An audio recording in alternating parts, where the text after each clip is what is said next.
ci ba mu mat sëkk. C'est comme ça qu'on veut gérer les ressources naturelles. Mais le pétrole aussi bi nga xam ne suñu diggante Guinée-Bissau ñu koy le pétrole du Dom Flor ñu war koo mën a exploiter comme ni ñu commencé exploiter le pétrole de Sangomar mun a am fii des plateformes qui nous permettent à terre de faire beaucoup de choses boobu tam bokk na ci. Troisième point ou quatrième point sur infrastructure yi mooy le port industriel de Nikin. Parce que le port de Ziguinchor c'est un port fluvial. Port fluvial la chaque fois nga war a def dragage am na ay bateaux yoo xam ne su eggee benn niveau tirant d'eau mënul dugg Ziguinchor. Mais là-bas après Pointe-Georges Pointe Saint-Georges fi ñuy wax Nikin on peut avoir là-bas et on va mettre là-bas un deuxième port industriel parce que ce qu'on veut avec les pôles frontaliers mooy les pôles frontaliers dafa war a doon des points d'éclosion pour pouvoir capter les économies des pays environnants te loolu port baax na ci.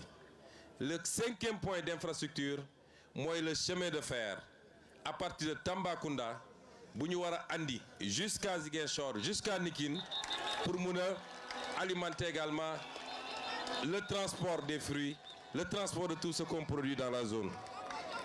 Lii lenn la ci pôle bi parce que je vous ai dit que le deuxième aspect du pôle on va le traiter à Kolda. Mais ce que je voudrais dire c'est que lii lépp pour mu am il faut qu'on règle définitivement la question de la paix. Fu amul jàmm munoo fa tabax. Donc quand on est arrivé notre première préoccupation c'était d'en finir définitivement. Dégg ngeen j'ai annoncé le plan Diomaye pour la Casamance. C'est un plan pour la paix, c'est un plan pour le développement, c'est un plan pour l'économie et c'est un plan pour le social. Les populations sont en train de rentrer et de retrouver leur village. Mais loolu il faut ñu accompagner ko par le déminage d'abord parce que ñun on a grandi ici mais ñu bari ñemeetuñu dugg ci àll bi parce qu'ils ont peur de sauter sur une mine. La paix c'est quelque chose qu'on construit mais même boo demee ba am paix la guerre laisse toujours des séquelles. Mun nga pare ba am jàmm des années plus tard les gens vont continuer à sauter sur des mines. Nous ne voulons plus que des gens sautent sur des mines et c'est pourquoi le programme de déminage humanitaire qu'on n'a jamais arrêté mais qu'on va accélérer à partir du début 2025 pour que aucun centimètre carré de la Casamance ñu bañ fa bàyyi une mine qui peut nuire à une personne ou à une bête. Loolu yëpp dañ koy régler définitivement. Nous accompagnons les populations pour ñu dellu dans leur village. C'est pourquoi pour cette année dans le plan Diomaye pour le Sénégal on a déjà débloqué une enveloppe de 15 milliards boo xam ne c'est uniquement pour accompagner parce qu'il faut reconstruire les écoles, il faut remettre des forages, etc. Et l'année prochaine muy doon suñu premier budget parce que actuellement on est en train d'accompagner et de finir le budget. On va provisionner une enveloppe consistante avec l'ANRAC comme maître d'œuvre délégué, avec l'ANRAC comme superviseur et comme avec l'armée comme maître délégué pour que ñu def les infrastructures, les pistes, les routes, les forages, l'éclairage, tout ce qu'il faut pour que les gens puissent rentrer chez eux et commencer à travailler comme ils le faisaient. Mais quand je parle de paix, je veux qu'on nous comprenne. La paix n'est pas encore définitive en Casamance. Tant qu'il y aura des groupes, nous tuuti, qui ont encore des armes et qui sont dans telle ou telle portion du territoire ou dans les pays environnants, la paix n'est pas acquise. La paix, mooy képp ku yoroon ngànnaay ñu waxtaan ak yow ba nga génn déposer ko dans un consensus boo xam ne y a ni vainqueur ni vaincu. C'est le Sénégal qui gagne parce qu'il n'est plus question qu'un seul fils de ce pays perde la vie, moo xam du côté de l'armée moo xam de l'autre côté. Il faut qu'on en finisse. Et c'est pourquoi je rends un vibrant hommage à l'armée nationale du Sénégal, qui, pendant des années, a veillé à ce que l'intégrité territoriale soit sauve.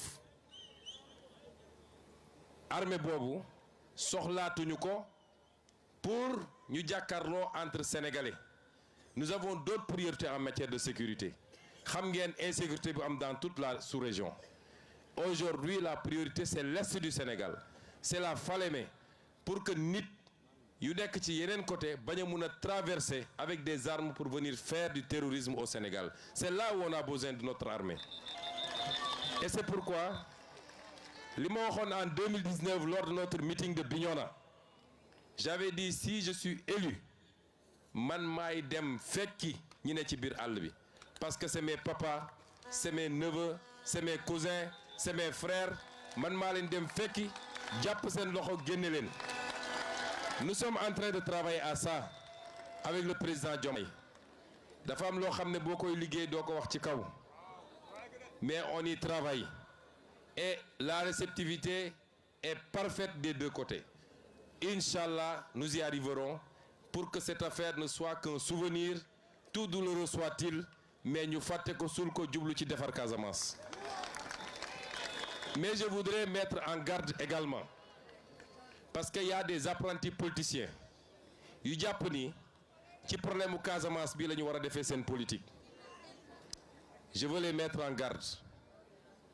Am na ñu taxaw ne am na tel général, c'est parce que dafa doon def liggéey bu baax en Casamance moo tax ñu sanctionné ko patati patata. Di def allusion que Ousmane Sonko, puisqu'il est originaire de la Casamance, il veut affaiblir l'armée pour que les gens qui sont là-bas puissent reprendre de la force. Bu dee am nañu fit, on a pris toutes les dispositions. Les questions qui relèvent de la sécurité nationale duñ ko fowee. Bu dee ñoom am nañu fit, nañu génnaat ñu wax lu mel noonu. Ñu xool ndax ils n'iront pas en prison.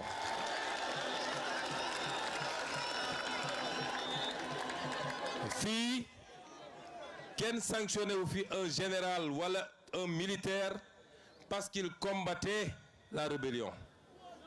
Li tax ñu def la ñu def mu jóge ci armée, ñi nga xam ne dañ doon pexe ci élection bi pour que ñuy bañ koo yeggali wala président Bassirou Diomaye Faye bañ a toog, loolu rapport bu ñu fekk la fii, loolu tax ñu jël matuwaay ñu jël, mais ça n'a rien à voir avec le conflit casamançais. Il faut que les gens reviennent à la raison. Combattre un adversaire politique, pendant des années tu l'as traité de rebelle, tu l'as traité de tous les noms. Moi, je suis la preuve vivante que le Sénégal est un et indivisible. Parce que autant des Casamançais sont battus ici pour mettre un terme au complot et à l'entreprise de liquidation, autant des Sénégalais de tous bords se sont battus à Dakar, à Rufisque, à Bargny, à Keur Massar, à Saint-Louis, à Mbacké, partout dans le Sénégal et même dans la diaspora. Quand les gens ont dépassé ça, beaucoup de gens politiqués, il faut que ça s'arrête. Et c'est pourquoi nous allons régler définitivement cette affaire, Inch'Allah. Mais quand tu veux jeter de l'huile, nous prendrons toutes nos responsabilités pour que tu ailles pourrir à Rebeuss. Parce que c'est beaucoup de politique. Le Tchèdesnak, moi, vous savez ce qui nous attend. Ce qui nous attend, c'est les élections législatives. Je vous avais présenté des candidats. Est-ce que Guy Marius Sagna a été un bon député? Est-ce qu'il a été un bon député au Sénégal? Est-ce qu'il a été un bon député à la CEDEAO? Est-ce que si vous aviez voté à 40% pour lui, est-ce que vous n'allez pas voter à 100% pour lui cette année? Est-ce que Mme Oulimata Sidibé n'a pas été une bonne députée? Est-ce qu'elle ne vous a pas bien représenté? Est-ce que M. Bakary Diédhiou a été un bon député? Est-ce que Alphonse Sambou a été un bon député? Kon On vous avait présenté des députés, vous avez voté pour eux. Ils ont été à la hauteur. Mandat bi yeggul 2 ans la ñu def. On les a reconduits parce qu'on sait qu'ils vont dignement représenter la région, mais ils vont dignement représenter le Sénégal, au Sénégal et hors du Sénégal. Ñañ ca yokk aussi pour qu'ils viennent compléter, que ce soit ma jumelle Ousmane wala Awa, ñoom ñëpp, je ne doute pas qu'elles seront d'excellentes députées qui représenteront la région à l'Assemblée nationale. Mais nag, l'enjeu dépasse ça. Quelqu'un l'a dit ici, dafa am des acteurs politiques yoo xam ne pendant des décennies on leur a confié ce pays. Ils l'ont mis dans un gouffre, ils ont pillé le pays, ils ont ruiné le pays, ils ont préféré les intérêts étrangers aux intérêts sénégalais. Ñooñu bëgguñu seulement ñu ne ils ont perdu l'élection, mais dañu bëgg suñu génnee ci élection bi leur score sera tellement ridicule que beneen élection buy ñëw duñu ñeme ñëw réclamer le suffrage des Sénégalais. Et c'est pourquoi il faut sortir massivement voter. Massivement, c'est important. Nous voulons avoir ici à Ziguinchor, parce que ñeneen ñi dama leen fixé ay 70% parce que damay xool nu mu demee. Mais fii je veux minimum 90 à 95%. Dans toute la région, nous voulons au moins 90 à 95%. Est-ce que vous me garantissez ça?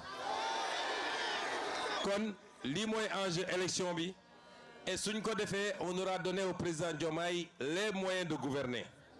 On m'aura donné, moi en tant que Premier ministre du Sénégal, les moyens de dérouler le programme. En ce moment, tout ce que j'ai lu ici, dans 4 ans et demi, ñu war a dem ci élection, je reviendrai ici et je vous dirai est-ce que am na lu ñu ci def lu am solo ou pas, et vous apprécierez. C'est comme ça que fonctionne la démocratie. J'avais oublié un point. Quand je parlais de la question de la paix, yéen ñëpp dégg ngeen temps yi un livre bu ñu bind ñu ne c'est une Française qui a écrit ça. On en a discuté avec le président Diomaye. Ce livre-là, personne n'en fera la promotion ici au Sénégal. Si cette Française veut écrire, elle n'a qu'à aller écrire sur la Corse qui demande son indépendance à la France. Elle n'a qu'à aller écrire sur la Nouvelle-Calédonie qui réclame son indépendance, mais elle n'a pas à écrire sur le Sénégal. Et je veux dire à la France, je ne sais pas qu'est-ce qu'il y a derrière cette affaire. Parce que la France avait témoigné dans les années 90 avec Jacques Charpy en clarifiant la question de l'appartenance totale et intégrante de la Casamance au Sénégal. Maintenant qu'il y a un régime, comme je l'ai toujours dit, qui n'est pas anti-français, qui est pro-sénégalais, simplement. Un régime qui dit nous voulons notre souveraineté.